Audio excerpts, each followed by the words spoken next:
네, 지난해에 이어 올해에도 우리 이웃들은 코로나19로 인해 어려운 시간을 보냈습니다. 네, 특히 짧은 휴가는 고사하고 평범한 하루조차 보내기가 힘들었던 이들이 있습니다. 바로 보건의료인들인데요. 이들에게 올 한 해는 어떤 의미였는지 김신혜 기자가 들어봤습니다. 너무 힘든 한 해요. 악성고투였던 것 같습니다. 긴장과 불안의 연속이었다. 저희는 그래도 일선에 있잖아요. 그래서 특히 더 힘들어요. 마치 끝나지 않은 기나긴 어두운 터널 같았습니다.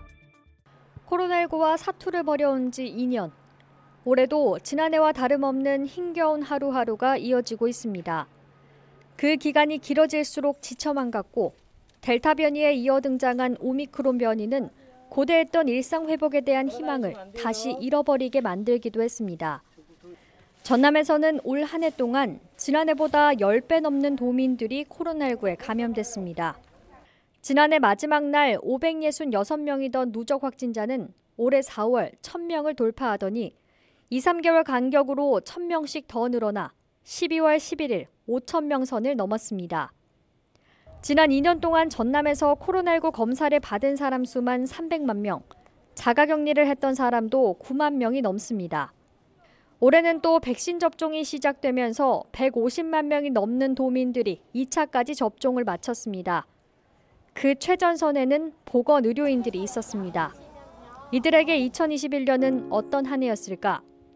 너무 힘든 한 해였고요. 겨울에는 추워서 이제 손도 얼고 알코올 소독제를 계속 뿌리다 보니까 계속 손이 얼고, 여름에는 방호복 안에서 일을 하다 보니까 덥고 이제 땀이 나도 닦지도 못하고. 검사가 계속 들어올 때는 새벽 2-3시를 훌쩍 넘어서 퇴근하거나 그것도 여의치 않으면 사무실에서 간이 침대 펴놓고 자는 동료들도 있었고요. 특히 가정이 있거나 있는 동료들 중에서는 어린 자녀를 집에 두고 나오면서 자기가 정말 좋은 엄마인지 모르겠다고. 코로나 백신, 저희는 이제 접종하는 병원이기 때문에 백신이 물량이 이제 충분치 못하는데 사전 예약 없이 그냥 오셔가지고 이제 백신 맞으러 왔다 이렇게 말씀하신 분들, 일반 감기 환자보다 더 백신 환자에게 더 집중되는 그런 부분이 없지 않아 있었습니다.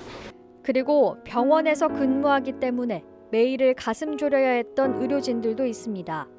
코로나19의 그 모든 증상이 보통 이비인후과 환자들한테 보이는 대부분의 그런 증상입니다. 이분이 환자일지 아닌지 모르는데 직접적인 그런 그 위험에 이렇게 맞닥뜨리니까, 그렇다고 해서 또 그게 무섭다고 환자를 이렇게 제대로 진료하지 않을 수도 없고. 이제 병원 같은 데서 그러면 안 되는데 이렇게 환자를 골라서 좀 받는 상황이라서 환자들 입장에서는 많이 불편하고 그랬습니다. 이렇게 뭐 열이 난다 그러면은 뭐 선별진료소로 보내고, 어디가 안 좋다 그러면 다른 병원 가서 하라 그러고. 신속하게 확진자를 찾아내고 바이러스의 확산을 최소화하기 위해 전쟁 같은 하루하루를 보내야 했던 전남의 보건의료인들.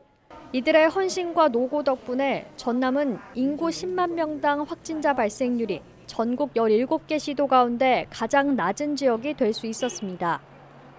마지막으로 코로나19 바이러스가 없는 하루가 주어진다면 무엇을 가장 하고 싶은지 들어봤습니다. 저희 친구들 모임을 많이 미뤘거든요. 저 때문에 의료인이라서. 그래서 이제 마음껏 편하게 날짜를 잡고 싶어요. 아이도 공원에서 실컷 뛰어놀고 친구들하고도 얼굴 마주보면서 마스크 벗고 이야기하고 그런 생활을 했으면 좋겠습니다. 외식을 좀 전처럼 마음 편하게 좀 누리고 싶고, 여행도 가고 싶고요. 솔직히 말해서. 혹시 뭐 축하할 일 있으면 축하하고, 조의를 피할 수 있으면 조의를 피하고, 그런 것이 큰 바람이라고 생각합니다. 마스크를 벗고 사는 것이 좋겠죠. 네. 헬로티비 뉴스 김신혜입니다.